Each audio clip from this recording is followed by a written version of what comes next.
আমরা মানুষকে যতটা ভালোবাসি, যতটা একটা মানুষের ওপর আমাদের টান মায়া একটা মহব্বত তৈরি হয়, এই পৃথিবীর অন্য কোনো জিনিসের ওপর আমাদের কি অতটা টান মায়া ভালোবাসা তৈরি হয়? হওয়া কি সম্ভব? অবভিয়াসলি সম্ভব।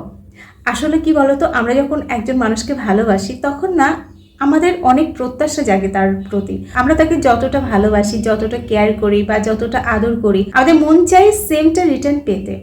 কিন্তু মজার বিষয় হলো, যেদিন থেকে তুমি এই পৃথিবীর প্রতিটি বস্তুকে ভালোবাসতে শিখে যাবে, তখন দেখবে একটা আলাদা রকম ভালো লাগা তোমার মনের মতো কাজ করছে। তুমি একটা গাছের পাতা দেখেও কি ভীষণ আনন্দ হচ্ছে, আকাশের দিকে তাকিয়েও একটা অদ্ভুত ভালো লাগা তৈরি হচ্ছে। তো এরকম নিঃস্বার্থ ভালোবাসা যখন আমরা অভ্যাস করতে শুরু করব, তখন ভিতর থেকে একটা মজা ফিল করব, একটা অন্যরকম অনুভূতি কাজ করবে আমাদের মনের মধ্যে। সাপোজ ধরো আমি একটি ডগকে ভালোবাসছি, তাকে আমি যতটা ভালোবাসা দেব, আমার প্রত্যাশার বাইরে তার থেকেও আমি কিন্তু বেশি তার কাছ থেকে ভালোবাসা পাবো, কোনো প্রত্যাশা ছাড়াই। আমি কোনো প্রত্যাশা রাখিনি তার কাছে, কিন্তু সে আমাকে আরও বেশি ভালোবাসায় উজাড় করে দেবে। তো এই কারণেই বলছি, চেনা মানুষ, কাছের মানুষ, তাদেরকে তো তুমি ভালোবাসবেই, কিন্তু তার বাইরে একটু তাকাও, সারা পৃথিবীকে আপন করতে শেখো, দেখবে বাঁচার মানেটাই পাল্টে যাচ্ছে, আর অদ্ভুত রকমের একটা শান্তি তোমার মধ্যে কিন্তু আসতে শুরু করছে।